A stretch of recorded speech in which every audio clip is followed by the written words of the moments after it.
It's time for Scripts and Scriptures Disclaimers. Jean Verhoeven here with some very important information. My panel and I just finished watching this film. Some people use this show to see if they want to see the movie, and some people watch the movie first and then listen to us. The list is available at wicxradio.org. If you're part of the first group, then beware, there are plot spoilers in the following discussion.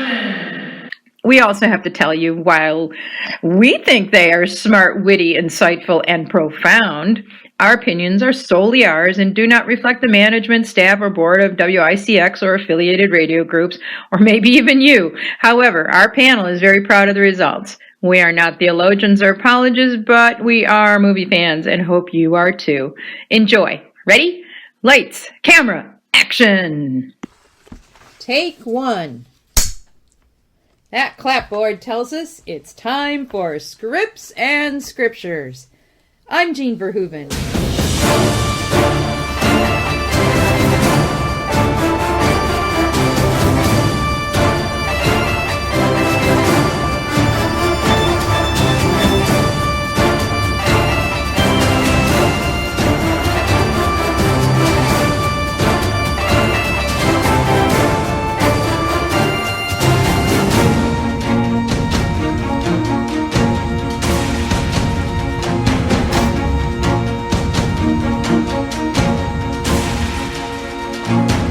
We will be watching spiritually inspired films and shows and discussing their quality, insight, value, and enjoyment. I'm so happy to welcome our panel this week. We've got Susan Stevens, Lloyd Kent, Charlie Saletti, and host of As the Reel Turns on radio, Daniel Saletti. Welcome, everybody. This week we watched The Young Messiah, and that was a 2016 American biblical drama directed by Cyrus Nawarasta and co-written by Cyrus and Betsy Giffen Nawarasta, based on the novel Christ the Lord Out of Egypt by Anne Rice of Interview with a Vampire fame. The film stars Adam Greaves-Neal and Sean Bean. The film revolves around a fictional interpretation of a 7-year-old Jesus who tries to discover the truth about his life when he returns to Nazareth from Egypt. Although the film was known throughout production as Christ the Lord, it was announced that it would be called The Young Messiah. This new title better conveys how our film seeks to present a realistic portrait of Jesus as a child, both grounded in faith and consistent with the adult Jesus revealed in the Bible. At the age of 7, when Jesus returns from Egypt to his home in Nazareth with his family, he discovers the truth about his life. He realizes he is the Son of God, sent by God to be the Savior of humanity. Joseph tells Mary, Uncle Cleopas, and his extended family that he had a dream and it is time to return to Israel because King Herod the Great is dead. Mary insists on returning to Nazareth instead of Bethlehem. The family departs for Israel. After encounters with Roman soldiers, blind rabbis, rape victims, the devil, a very clever aunt, a centurion, who is ordered to assassinate him, the ongoing search for answers, and much more, the movie ends with Jesus running to his family and just wanting to be a child. A few notable items. They started production and had to shut it down. One of the investors prayed every night for 2.5 years to get it made. Above all, the creators saw this as primarily the story of a family. And what a family! Casting. Perhaps the most amazing part of this movie. A blonde devil, really? Boy, he couldn't give up that apple thing, though, could he? Mary as gentle and beautiful as ever. The actor Sarah was hired sight unseen as Mary, just because she was reading the lines off screen while Joseph was auditioning, and she was just right. Joseph, a real man's man, whatever that means, the uncle, great comic relief, and then the boy Jesus. There may have been some divine intervention with the casting director that day. However, as I have pointed out in the past, how come most biblical portrayers have English accents? Okay, so it was a delightful movie. I can highly recommend it. Legends about Christ and his life, they abound, from talking animals and drummer boys at the manger to converted Roman soldiers. We watched that movie. Some in another movie, they were converted through Christ's robes and personal encounters. Here we see a fictionalized chapter of Christ's childhood. As long as we accept that it's a story, is there anything heretical or sacrilegious about it? I don't see anything heretical or sacrilegious, but right away it draws your imagination and causes you to really consider what things might have been like, a different perspective, a completely different perspective than the traditional scripted portrayal. Well, it was definitely very human, and I would say real. I mean, we weren't there, but it looks pretty realistic compared to some of the movies that we've seen. And I mean, I revert back to films that I've mentioned before on different subjects. There are really, I'm pretty 99% sure that there are no ghosts in the Ark of the Covenant. So I mean, you have to accept it as a story. That we don't have any records, or even in the book itself, of Jesus' childhood, except for like the obvious teaching at the temple. But it's a made-up story. There are no ghosts in the Ark of the Covenant. There is no hidden map within the Mona Lisa for Da Vinci Code. There is no sacred power in the Centurion Spear. All that stuff, it's made up. You just have to accept it's a story, and then you have stuff like shows like this where we can discuss it. It's easy to embrace it, though, I think. It can be. Well, it's true, but there are other movies that make some grave theological errors about Jesus, and I don't see... I mean, I'm no expert, but there might be some question as to whether Christ ever truly questioned whether he was a son of God or not.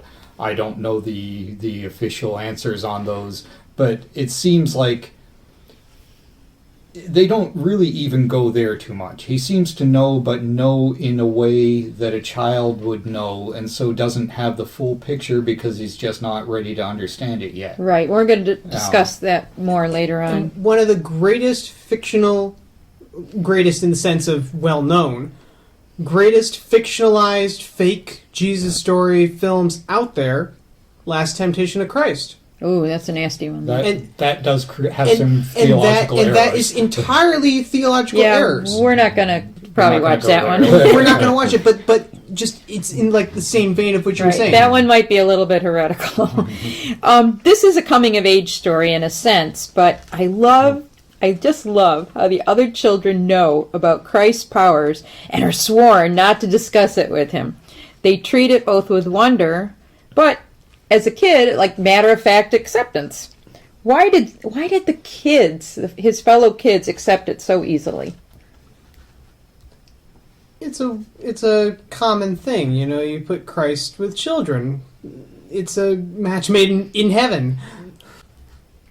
Well, I mean, that's hard to say. I mean, is it truly realistic that they could see someone? I mean, they were surprised, but not quite as much as you would think one would be when somebody's raised from the dead. But I don't know, maybe it was the world they lived in where magic was a little, things were a little more mysterious, and they were a little, then maybe it was easier to accept in those times. I don't know. But it also seemed like the whole swearing them to secrecy was again, or not again, but a number of scenes in the movie kind of foreshadow scenes that we find in the Gospels later on, and performing miracles and then asking his disciples or his friends, the other children, not to say anything to anybody does seem to be a theme. Ah, you're right. Yeah, there were two times. James, the older boy, who was present at his birth and everything that went on, he was sworn not to talk to Jesus about his birth and his life, whereas the little girl cousin and James were also keeping the secret from the adults. So they were keeping the secret from Jesus, and they were keeping the secret from the adults. And also, you saw how the adults reacted when Jesus would perform a miracle. They automatically thought, Stop, Satan! He's a wizard, whatever. And then the kids just love it. Right. Because they're whimsical kids. And they're pure and open-minded, I think, too. Exactly. Two outstanding interpretations in this film include the authentic innocence and what I would call the true boyhood of the Christ child, and the beautiful, pure, holiness of the marriage between Mary and Joseph. I think that sometimes, we get so caught up in art, stained glass windows, statues, whatever. We forget how they struggled. They struggled with money. They struggled with extended families, illness, injury, and let's face it, they were struggling, even though it was very unique, it was still parenthood, and especially because they had to be protectors of a little boy who was very special, but just the everyday protection a parent gives. I mean, and you never knew when a Roman soldier was going to be riding by. What did you think of the portrayal of Mary and Joseph as husband and wife? It was Authentic? a very authentic, loving relationship, and they trusted each other. Mm-hmm. Where at that time a woman would say, I think we're going, and her old brother says, what do you mean, she's just a woman? Right. We're going. He respected her. Very much so. And I think there was a real, as Catholics, we accept ever virgin, so while the marriage might not have been what we would consider, a marriage, I think maybe even more so they had a true marriage because they loved each other, they were a team, they were there to help each other and their son, and I thought it was a very loving, just beautiful. And Mary, I mean, she was the mother of God, but she would always be, would then say, would Joseph, we'll go with Joseph. That's right. She And I deferred thought, to him. Yep. Referred to him, and I deferred to him, and I thought, boy, here's the mother of God saying, that says something. Mm-hmm. It also made giving an eye on their relationship. It also made them human, which is going to be a key term in this movie. Very true. Tom Nash of Catholic Answers has said, quote, the hypostatic union that Jesus is both true God and true man is a profound sacred mystery. That is, a truth that we will never fully grasp, second only to the Holy Trinity. So we need to bow at that mystery when we reach our human limits and not venture into doctrinal error in misguided attempts to explain it. End quote. I thought that was very true, very good. Pope Gregory the Great wrote, for each nature does what it is proper to each in communion with the other. I'll say that again. For each nature does what is proper to each in communion with the other. The Word does not pertain to the Word, and the flesh to what pertains to the flesh. One shines forth with miracles, the other succumbs to injuries.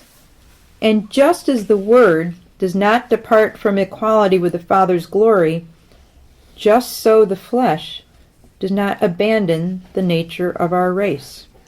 I'm sure that helps in understanding or maybe confusion. Some say that from the moment of conception, Christ knew who he was. If we go with Pope Gregory, the he with the capital H knew, while the embryonic he with a small h could not. Except that if they were one and the same, well, there's that pesky mystery thing again. So for the sake of this fictional story, let's say he knew something as a child, but not the full knowledge of the differences in himself. Even Luke had him growing in wisdom and in stature and in favor with God and man. Did Joseph, Mary, and the family do the right thing by not explaining his powers to him? It seems like the kids knew of his powers before his parents did, and as Joseph said, How do you explain God to his own son? How do you?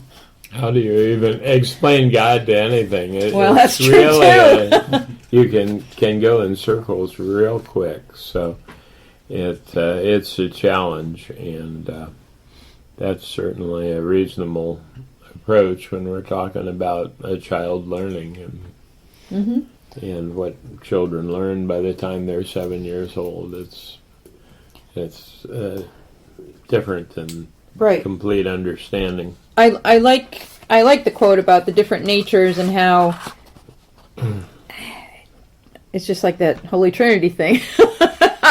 We can't quite wrap our heads around it, but I see his point. You know, what each nature was supposed to do, he did. But they were the same, but they were different, but they were the same. It's very confusing. And, you know, if God wanted to, since he's God, if he wanted to experience life as a human being, then he should experience the full life as a human being. And that he did. Kids have to learn. Right. So That's maybe right. he wanted to know how to learn. Good. Yep. Right. And Joseph in the movie actually lays it out as clearly as one could lay out such a thing when he answers Jesus, who's asking him questions. He says, "You're asking as a child, but the answers are for a man." Mm-hmm. Very true. Very true. And answers he gave. Jesus receives a toy camel as a gift on the boat from a carver. Any thoughts why did the author choose a camel as the gift on the boat? Well, I think the first scene is it the young girl, is that his cousin, is drawing a camel and said, "I know this is your favorite," in the dirt. Right. So I think when he saw the camel, he goes, "That's my favorite Right. animal." Also, the thing I got was maybe it's a metaphor because they just keep traveling and camels were used for travel. Travel, right. And of course they were there at the and they were coming from Egypt. But coming from Egypt, and they were I don't think I've ever seen a crush without a camel in it. Camel, So. yeah. Probably my favorite scene, and it's very short. Jesus runs for about 5 seconds as this carefree, happy, energetic, independent kid. And I'm telling you, his face tells the whole story. Just pure joy. Do you think that he had times like this in his childhood? Actually, the scene made me sad because I see this little boy with pure joy, and then I think he's going to have pure pain and agony. You know, but that was a sad part. But for that period that we That know so period little of time. about, right, I think we all like. I think you explained once that many of the stuff that when he's older, when we hear Jesus talking, he's very serious, very to the point, not cracking any jokes or being fun or anything. We like to think that he did have moments like this, where he was just carefree. Right. Well, we saw that in the Risen as well, where he's laughing his head off, and it looks so unusual, but it probably is much closer to reality than the solemn. We even saw it in the else. shack story too. Right. Of course, this wonderful scene is followed by a terrified run by Joseph, and then a panicked run by Mary. They reunite with Jesus, who is mesmerized by the moments after a fight between rebels and Romans. Now, Christ started to crawl toward an injured rebel. I don't know whether he was going to save him or comfort him, I don't know. And then he is suddenly taken aback by a bloody sword, and he's just like, laser focused on it. What was he about to do when Joseph called to him, do you think? well, later when he has a dream sequence about that same event, he grabs the rebel's hand. To heal him? Presumably, or to comfort him, or something like that. But so presumably that's what his intent was, to help the fellow however he could. I saw like the roof, the Sistine Chapel. Remember when God reaches his hand to man? So I thought, how did Leonardo know that? Wow. Maybe they took it from that. Maybe, yeah. throughout the movie, Christ was seeing the devil, but Herod Jr. there was seeing snakes, and like his father, he was kind of preoccupied by a threatening, miracle-performing child. What was Herod Jr.'s problem? Were the snakes mental illness, or were they more like a demonic apparition, would you say?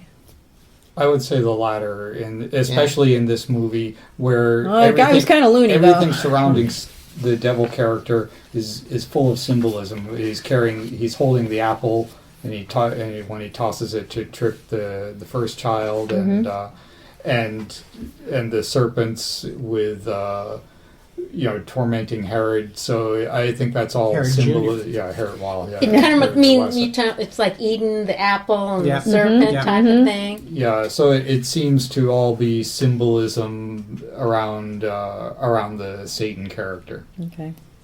One thing's threatening for sure, and it's those golden locks of his.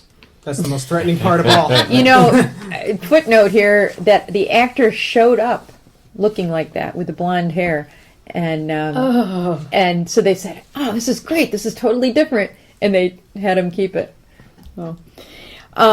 The love of a wife of Cleopas, who would be Jesus' uncle, was superseded the love of her being an aunt or a sister-in-law. I think her name was Miriam. So Miriam's love of her husband took a front seat to the love of an aunt or a sister-in-law, because as an aunt, she wasn't supposed to be talking about Christ's powers. But Cleopas was so sick that she had to say something. So she begs for a cure.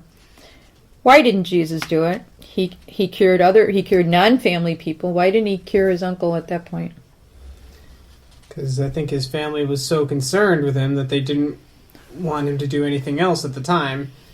Maybe when you're older, you can do this, but we don't want anybody else witnessing it. Because they did have people with them at the time. Like, we've done one, that's enough for now. We don't want you to get any more ideas. He was also very obedient. That's Honor thy true. mother and father. Somebody write that down. Yes, let me write that down. I know it was the era, but the soldiers, this is awful. The soldiers were discussing killing children as if it was just, a little bit harder part of the job than killing adults. Do you think that they felt that the child had to die due to the orders, or did he have to die because he was a true threat? Seems more like the orders. Really, that's the orders they had.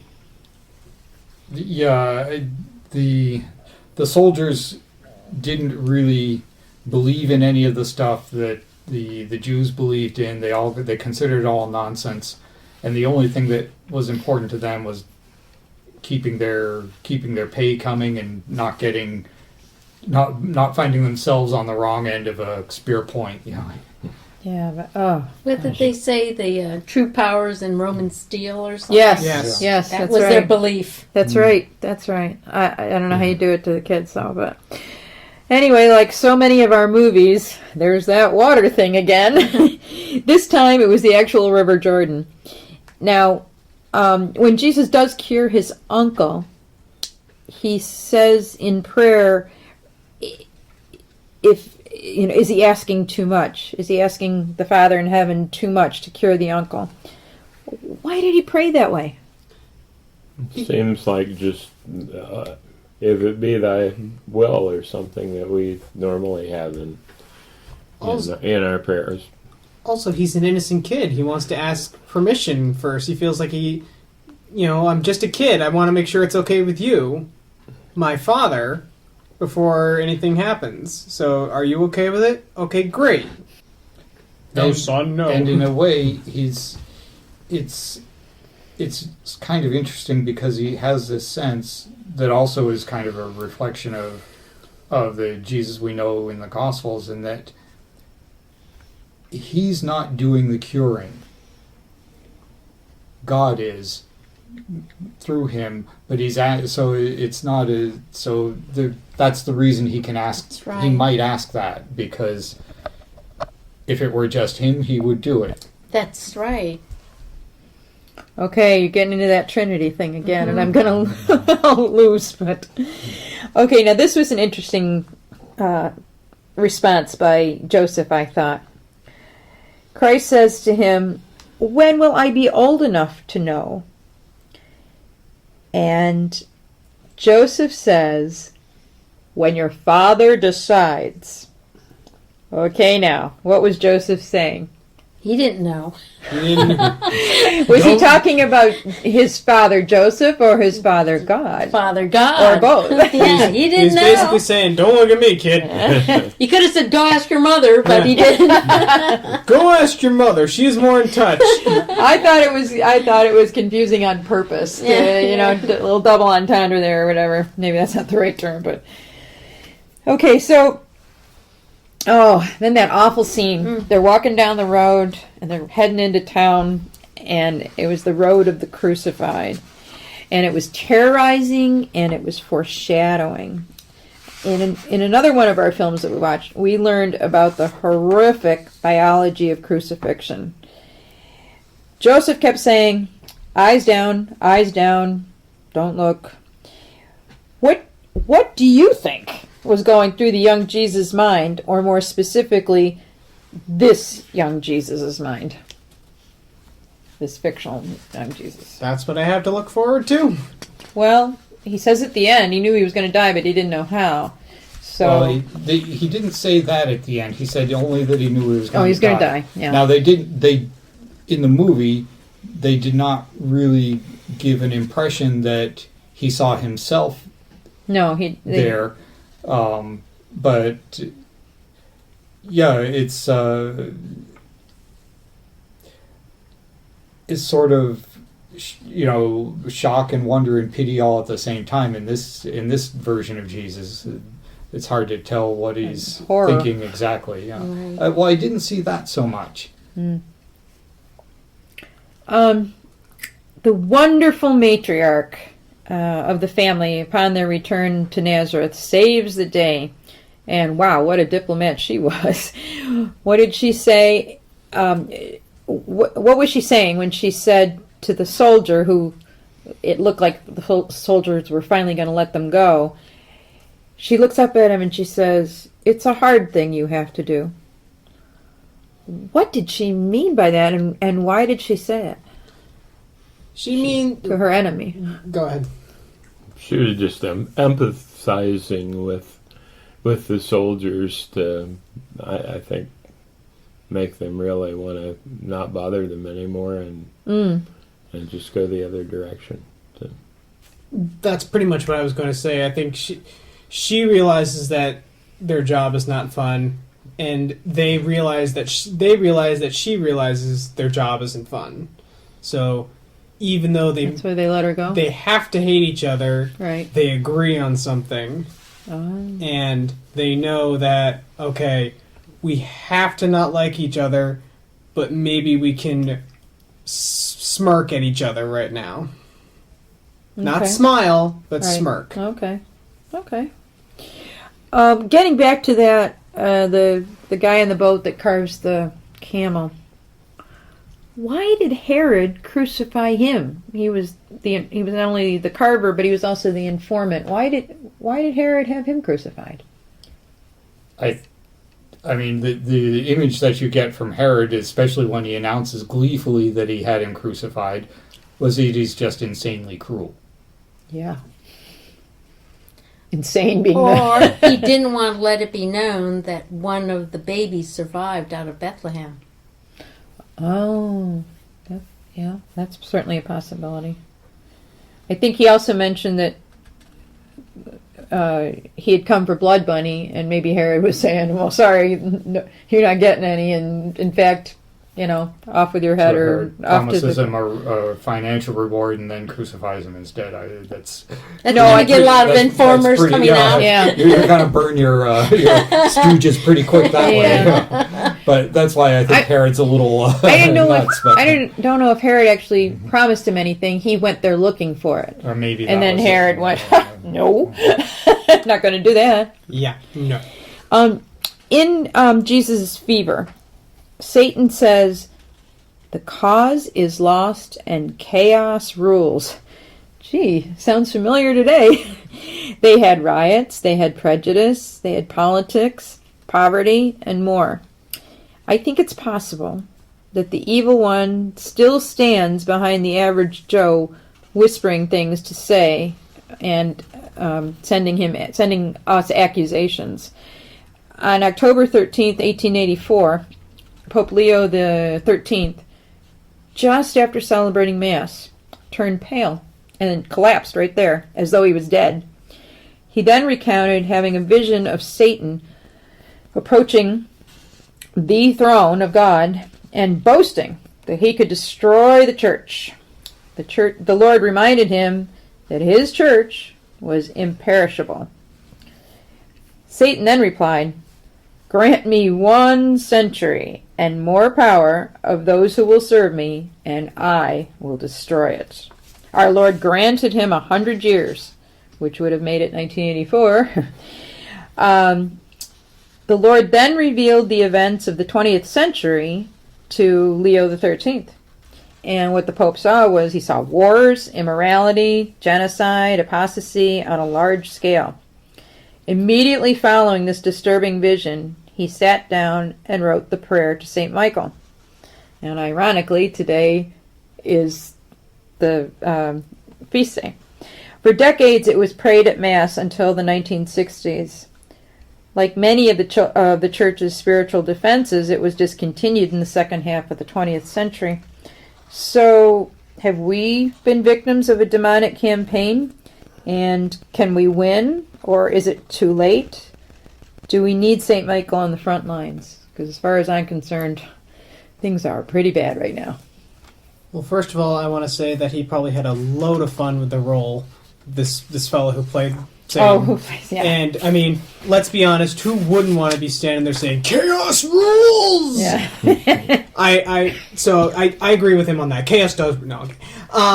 No, I mean, that's quite a... That's quite a story there. And I think it's maybe ironic that the century ended on 1984 because that makes a great book title about a post-apocalyptic world. Yeah. So I don't know if that was God's little wink, Sense of humor. but it's past the actual 1984 now, and we're still standing. Barely. I think the chaos has gotten worse. Chaos has gotten worse, and yeah, we still have riots and other things. Wars. Sexual revolution, drugs. All the racism, blah, blah, blah, blah, blah. All that good stuff. But yeah, I mean, it's, it comes back to this thing I've said many times in many of these films. And, I mean, yeah, it's an obvious thing, but, you just got to keep the faith, keep the faith, keep the faith. But at what point? Because there's revelation. True. Where things do start happening. Yeah.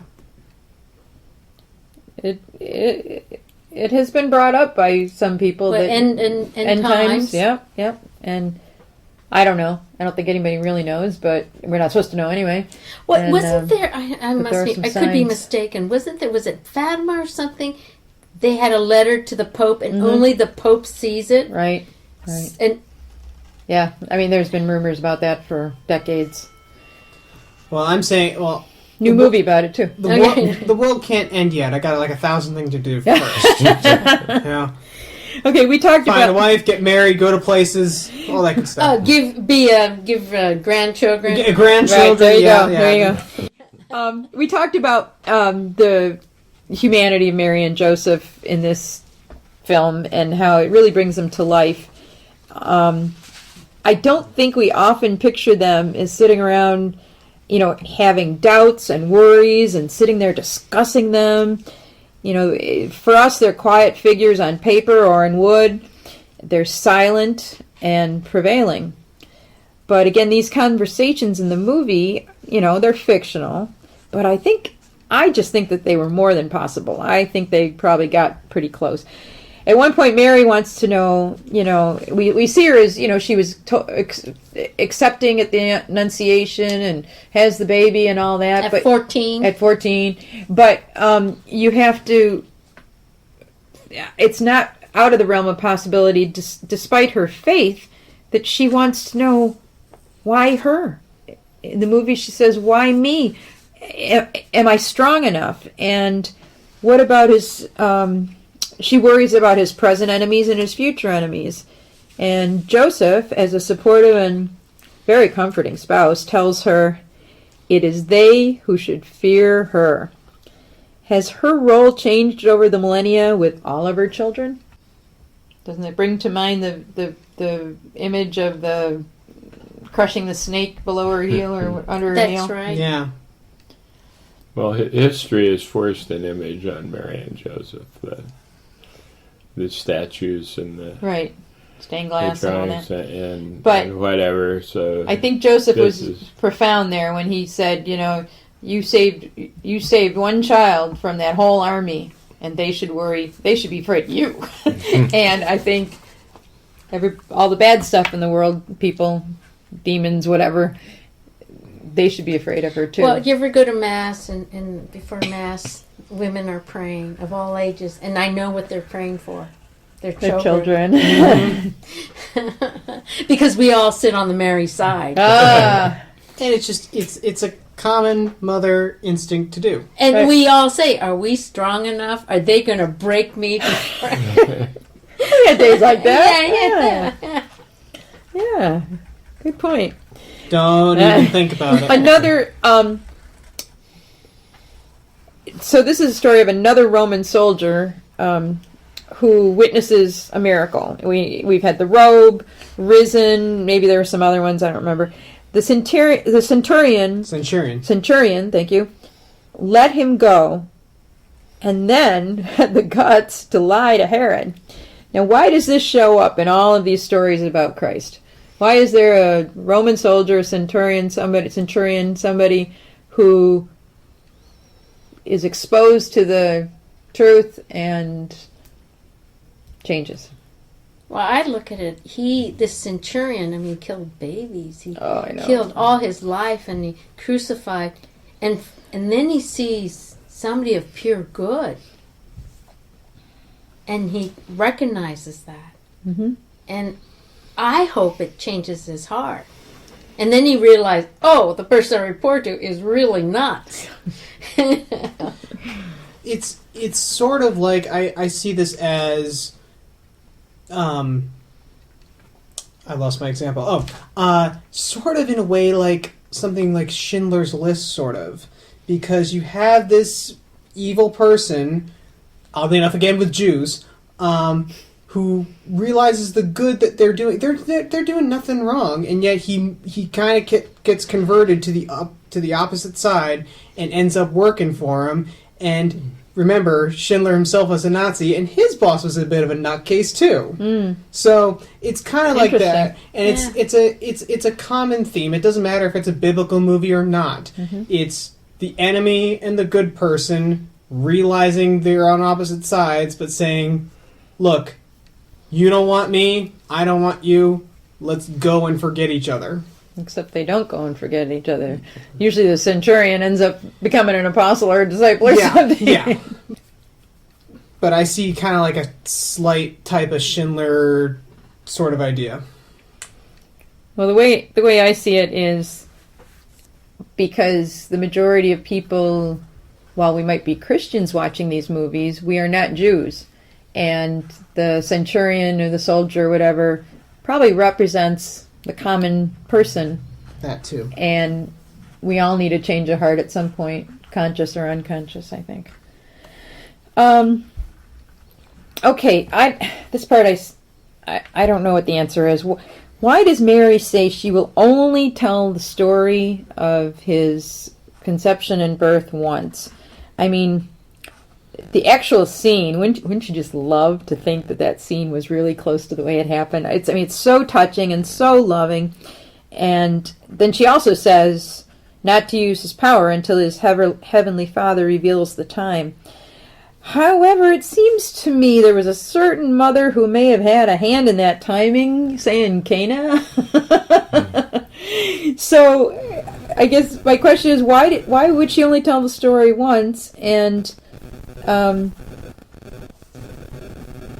did she kind of persuade the timetable there a little bit?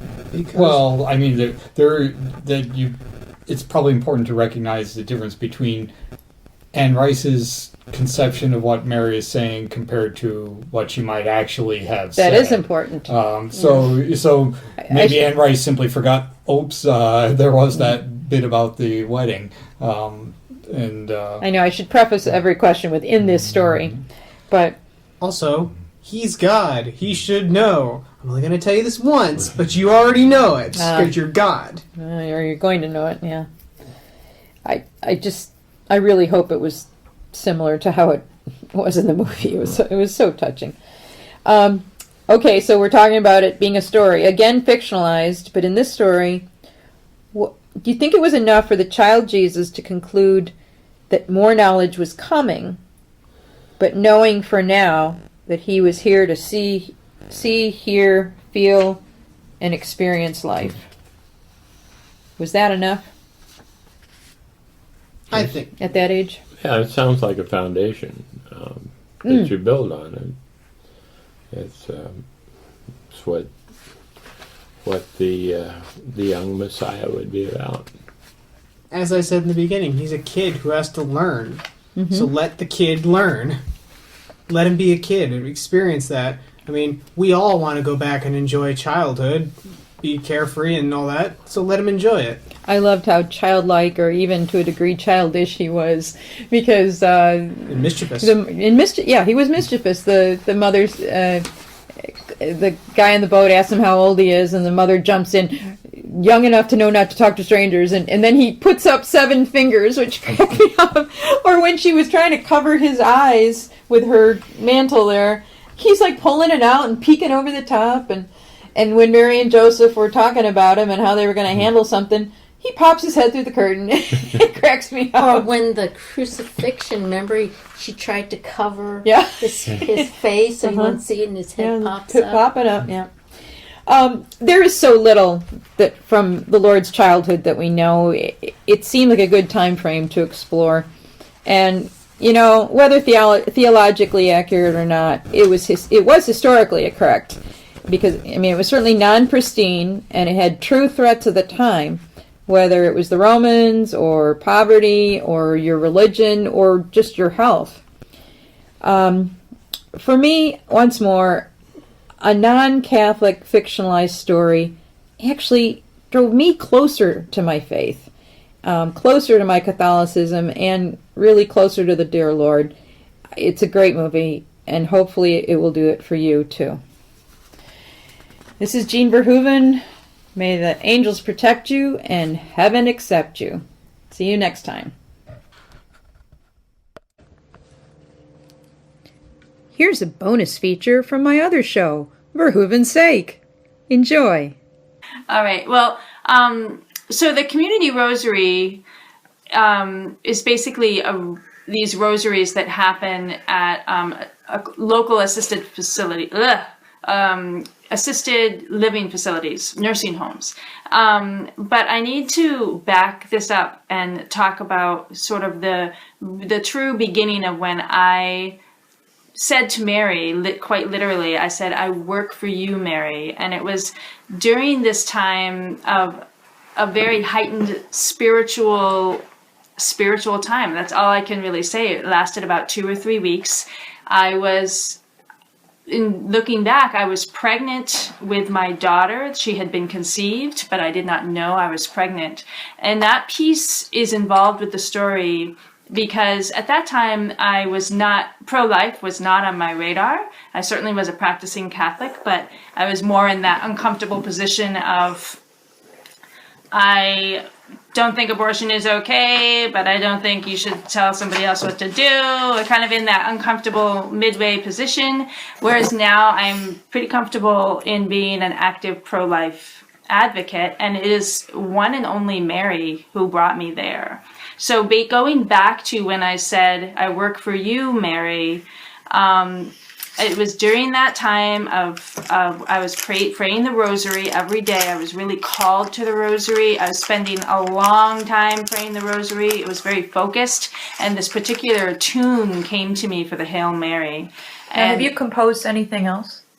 No, I am not a song composer. I know you're a beautiful singer because you cantor at our church, but Yeah. I know you can sing. I love to sing, but I'm not like a creative songwriter, composer person. And so when this came to me, I really truly believe it was a divine gift, and I had a responsibility to bring it to the world. And so to kind of shift over to my recent CD, I'll jump in on that, is that last February, during 40 Days for Life, which is the begins Ash Wednesday and ends on Palm Sunday, and it is 40 days of real focused attention on the sanctity of life in a variety of ways, and we can talk more about that at another time. But Mary is incredibly pro-life.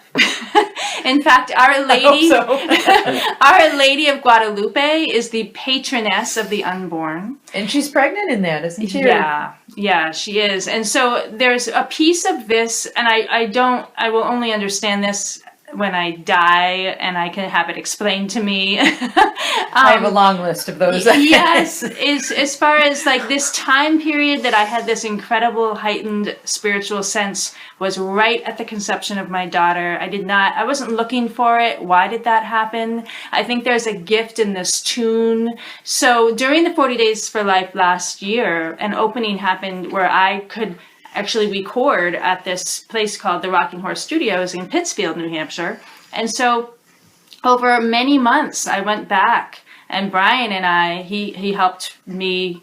I recorded a rosary, and it's a spoken rosary. It's 24 minutes long. There are 4 of them for the 4 sets of mysteries. It's a double disc CD, and behind when you say the decades, behind the decades is this tune of the Hail Mary tune. And you know what? This is, can I sing it right now? Oh, please. So I'll just sing this Hail Mary tune. Hail Mary, full of grace, the Lord is with thee.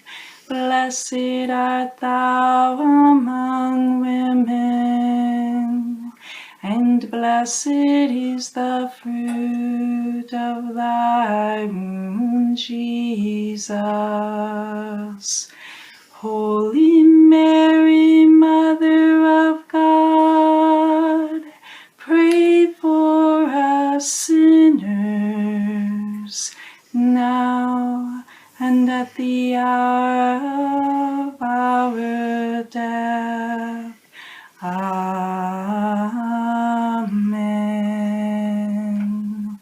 So Beautifully that's done. the tune. Beautiful. It is not mine, but it is, and I've sung it at St. John's School, and it settles the kids right down. It's a very prayerful piece. Mm-hmm. It brings you to a place of prayer. Well, in due time, I will probably be hearing it on WICX. I wanted to relate that to what I said before about people who are shut-ins, or the rest of us in the sandwich generation. We've got family obligations. We've got our parents on one side and our children on the other, and there's just so little time. But pop it in your car, if you still have a CD player in your car. I do. Or however. It is on Spotify and Apple iTunes. Okay. And There you go. It's streamed on the internet. So you could do this as a family, or you could do this as just alone and brushing your teeth if you had to, I suppose. Yeah. So that is absolutely amazing. And you take you apply this to the community rosaries in the nursing homes? Yes, I mean, I go into a nursing home twice a month, and I say the rosary with a group of women who have dementia.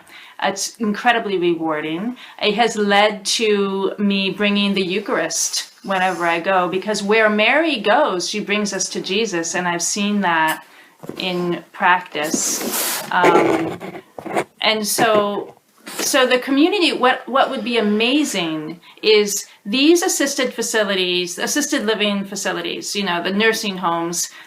These people are praying. They can be an incredible source of prayer, of connecting to their own prayers of their childhood. And so I feel like bringing the rosary there, bringing a Hearts of Fire program there, the 33-day consecration, bringing it to prisons, bringing it to our elderly. It's a piece of enriching the lives of everybody in our community. And not only is it a great continuation of the 33 days and the other programs, but think of the value that you've given these people who can't get out to these groups, who are not leaving the nursing homes. What a gift you have given them to be part of the cause, if you want to put it that way. Amen. Exactly. What a tool, and it's something they can do, and they do it well, and they do it for us. If anybody has, by the divine Holy Spirit, tuned in to listen to me right now, I'm asking for people to help do this, to come, to get in touch and do rosaries or programs at these places right here in Concord, right here in Epsom, right in Franklin, or wherever your place is, but really bring this home. So I'm hoping this spreads. It's begun with the 40 Days for Life, a focused time of prayer, but it's a conception. It needs to spread beyond and grow. So that's where we're looking for people who are interested and who say somebody has to do that. But when you say somebody has to do that, then you have to say, okay, I guess nobody's going to do it. It has to be me. You got to do it somebody else. So many will consecrate themselves, and many of them will join others in our greatest weapon these days, the rosary. But then what? I know that Lent is on the horizon, and there's another program that really should capture every Catholic and many non-Catholic hearts, actually.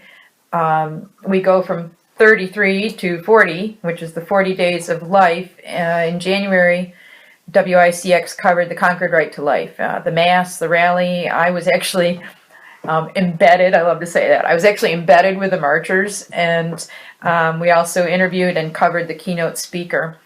Right to life issues, whether it's the womb or the tomb, should be at the top of our priorities. In the few minutes we have left, tell me what the 40 Days program is, the format, how to get involved. Yeah, so the 40 Days for Life is not something that I came up with. It came out of Texas. It has spread all over the world. If you Google 40daysforlife.com, in fact, if you do 40daysforlife.com/Concord, that is our particular part of that website. But it explains what it is, and what it is 40 days of prayer and fasting and vigil.